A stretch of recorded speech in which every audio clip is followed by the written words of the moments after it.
Past में फ्रीरेन के पास ग्रीमोर की किताब थी, लेकिन वो नकली थी। फ्रीरेन नींद से जाग चुकी है। वो दोनों खाना बना रहे होते हैं। फर्न कहती है हमें फ्रीरेन को खुश रखना होगा, जिसके बाद स्टार्क फ्रीरेन के कंधों पर मसाज कर रहा होता है, जबकि फर्न फ्रीरेन को खाना खिला रही होती है। स्टार्क मन में सोचता है आखिर मैं कर क्या रहा हूँ। इसके बाद वो अपने आगे का सफ़र जारी रखते हैं।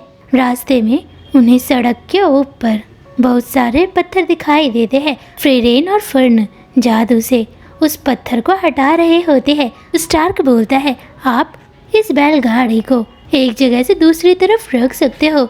वो बोलती है अगर हमने ऐसा किया तब लोग हमें स्वार्थी समझेंगे, इसलिए हम इस पत्थर को इस सड़क से हटा रहे हैं।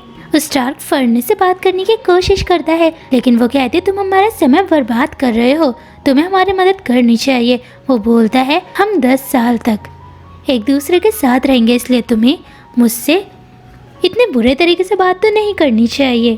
तभी फ्रीरेन कहती है कि स्टार्क हमें जल्द से जल्द इन पत्थरों को इस सड़क से हटाना होगा।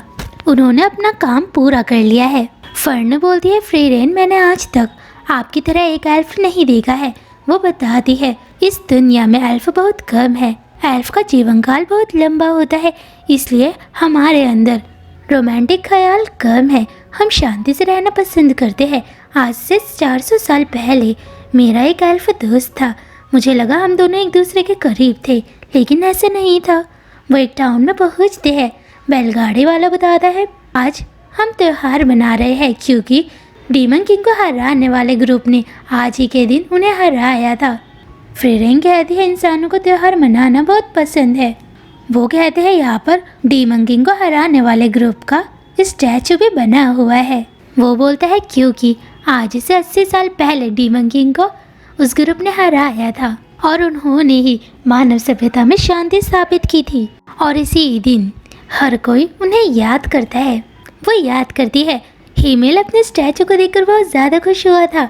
मूर्तिकार बताता है मैंने इस स्टैचू को 5 बार बनाया, हर बार कोई न कोई कमी इस स्टैचू में रह ही जा रही थी और इसे बनने में बहुत ज़्यादा समय लगा है। हीमेल कहता है मैं चाहता हूँ लोग हमें याद रखें क्योंकि हम ज़्यादा लंबे समय तक जी नहीं सकते हैं, और वैसे भी मैं चाहता हूँ मेरा खूबसूरत चेहरा हमारे आगे आने वाली जनरेशन कभी न भूले। फ्रीरेन जाने लगती है। वो कहता है फ्रीरेन तुम हमें याद तो नहीं करोगी क्योंकि हम एक एल्फ तो है नहीं, और वैसे भी हमारी मृत्यु जल्दी हो जाएगी, तुम बहुत लंबे समय तक जियोगी। जिसके बाद वो टाउन के अंदर जाते हैं। वो अपने स्टैचू को देख रही होती है। वो कहता है आप बिल्कुल इस स्टैचू की तरह लग रहे हो। वो फ्रीरेन है। अगले दिन वो टाउन से बाहर जा रहे हैं। स्टार्क पूछता है फ्रीरेन आपने मुझे बताया ही नहीं कि हम कहाँ जा रहे हैं। वो हीमेल को याद करते हुए कहती है हम स्वर्ग की ओर जा रहे हैं। वो कहता है आप बहुत अच्छा मजाक करती हो। जिसके बाद वो एक जगह पहुँचते हैं। यहाँ बहुत ज़्यादा सुरक्षा होती है। वो शॉपिंग करने के लिए जा रहे होते हैं। तभी फ्रीरेन चौकन्ना हो जाती है। फर्न कहती है हम इस टाउन में आए हैं, हम मैजिक का यूज़ नहीं कर सकते हैं। फ्रीरेन कहती है मैं डीमन को महसूस कर सकती हूँ, मैं जानती हूँ वो हमारे आसपास ही कहीं है। वो हैरान हो जाती है।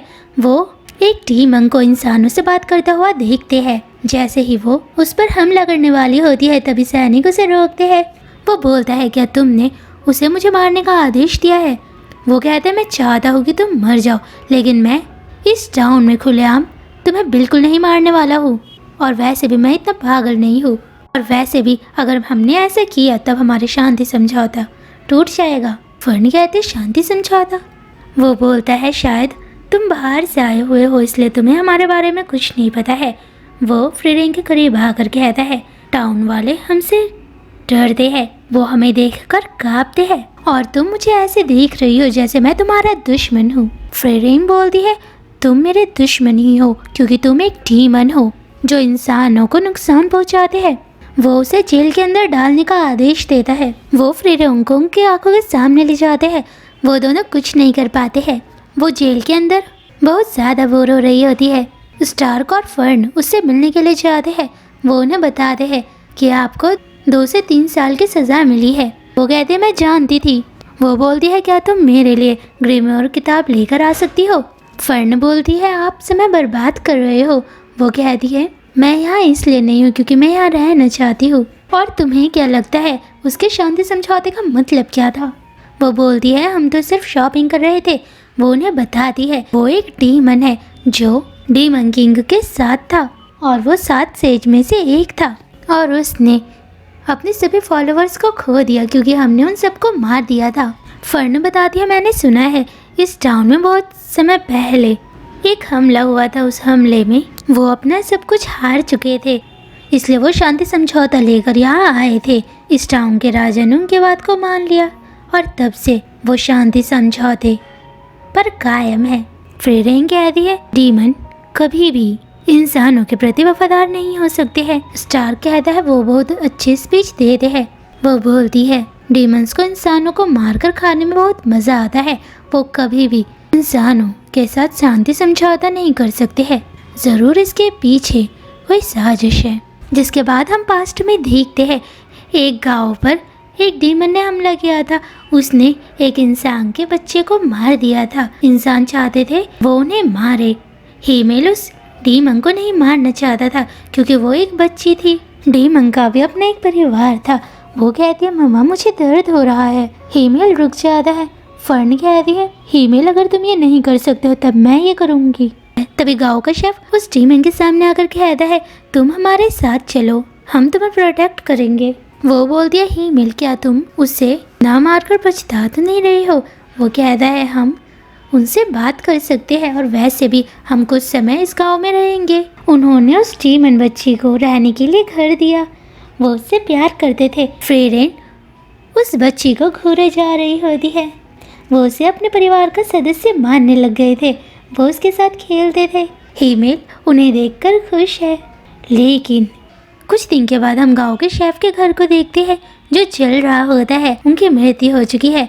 गांव वाले कहते हैं हमें तुम्हें उसी दिन मार देना चाहिए था। वो कहती है जब से मैं यहाँ आई हूँ तुम सब मुझे मारना चाहते थे। मैंने तुम्हारी बच्ची को खाया था। मैं गांव के शेफ के बच्चे को जिंदा छोड़ रही हूँ। और वैसे भी तुम्हें डीमंस पर कभी विश्वास नहीं करना चाहिए था। मैं सिर्फ शांति से जीना चाहती थी और तुम्हारी बेटी के बदले में मैं ये लड़की तुम्हें दे रही हूँ। वो सब हैरान है। हीमेल कहता है वो गांव के शेफ की लड़की थी। वो बोलती है वो मर चुका है। वो बोलती है मैंने गलती की है इसलिए मैं इस बच्चे को तुम्हें दे रही हूँ। हीमेल उसके हाथ को काट देता है। फ्रीरेन कहती है अब तुम मुझे रोकोगे तो नहीं? हीमेल कहता है बिल्कुल भी नहीं। वो अपनी मम्मा को पुकारती है। वो बोलती है तुमने फिर से मम्मा कहा। फ्रीरेन बताती है मॉन्स्टर हो या डीमन वो इंसानों से अलग होते हैं। जहाँ इंसान अपने बच्चों से बहुत प्यार करते हैं और उनके बड़ा होने तक उनके साथ रहते हैं, उससे अलग डीमंस हो या मॉन्स्टर वो अपने बच्चों को पैदा होने के बाद अकेला छोड़ देते हैं। वो अपनी पूरी ज़िंदगी अकेले ही बिताते हैं, इसलिए वो कभी भी किसी से प्यार नहीं कर पाते हैं। फ्रीरेन पूछती है तुमने मम्मा शब्द का इस्तेमाल क्यों किया? वो बताती है क्योंकि मम्मा शब्द बोलने से तुम हमें मारना पसंद नहीं करोगे। मम्मा शब्द बहुत खूबसूरत शब्द है। वो बताती है डीमंस पर कभी भी विश्वास नहीं किया जा सकता है क्योंकि उनकी हर बातें झूठी होती है। वो बोलती है मशहूर जादूगरनी ने प्ले में बताया है कि मॉन्स्टर बिल्कुल डीमंस की तरह ही होते हैं। वो स्पीच भी एक जैसे ही देते हैं। वो मदद के लिए पुकारेंगे, वो रोएंगे और उनके अंदर कोई भावना नहीं होती है। उन्हें नहीं पता कि मम्मा पापा क्या होते हैं। वो इंसानों को अपनी बातों में फंसाने की कोशिश करेंगे। वो जाने लगते हैं। फ्रीरेन कहती है तुम दोनों ग्रीमोयर की किताब लाना मत भूलना। उसे फ्रीरेन जानी पहचानी लग रही होती है। वो बोलता है तुम हमारे बारे में बहुत ज़्यादा जानती हो। तुम जानती हो हम इंसानों को धोखा दे रहे हैं। फ्रीरेन कहती है मुझे इंसानों को बताना होगा कि डीमंस उनसे झूठ कह रहे हैं। वो कोई शांति समझौता नहीं करना चाहते हैं बल्कि वो उन्हें मारना चाहते हैं। जिसके बाद वो उनसे मिलता है। वो कहता है यहाँ मेरे बेटे की तस्वीर है। वो पूछता है तुम्हारा बेटा कहाँ है? वो बताता है आज से 10 साल पहले युद्ध में मेरा बेटा मारा गया था। वो उसकी ओर तलवार करते हुए कहता है मैं अपने बेटे का बदला लेना चाहता हूँ। वो उसे अपनी बातों में फंसाता है क्योंकि डीमंस बहुत अच्छे स्पीच देते हैं। वो इंसानों को मैनिपुलेट भी कर सकते हैं। वो उन्हें गेस्ट रूम में रहने की इजाज़त देता है। वो पूछती है पापा क्या होता है, क्योंकि उन्हें नहीं पता। मम्मी पापा क्या होते हैं, वो कहता है मुझे नहीं पता। तभी ड्राट फ्रीरेन से मिलने के लिए जाता है। सैनिक उसे रोकते हैं लेकिन वो उन्हें मार देता है। फ्रीरेन पूछती तुम कौन हो, और वैसे भी मिलने का समय ख़त्म हो चुका है। वो अपने बारे में बताते हुए कहता है मैं यहाँ तुम्हें मारने के लिए आया हूँ। फ्रीरेन कहते तुम्हें नाटक करने की ज़रूरत नहीं है। वो कहता है अभी तो मैंने शुरुआत की है। वो बोलता है हमें तुम्हें मारने की ज़रूरत है। फ्रीरेन कहते हैं तुम जानते हो मैं तुमसे ताकतवर हूँ। वो बोलता है सच्ची, क्या तुम सच में अपने आप को उनसे ज़्यादा ताकतवर समझती हो?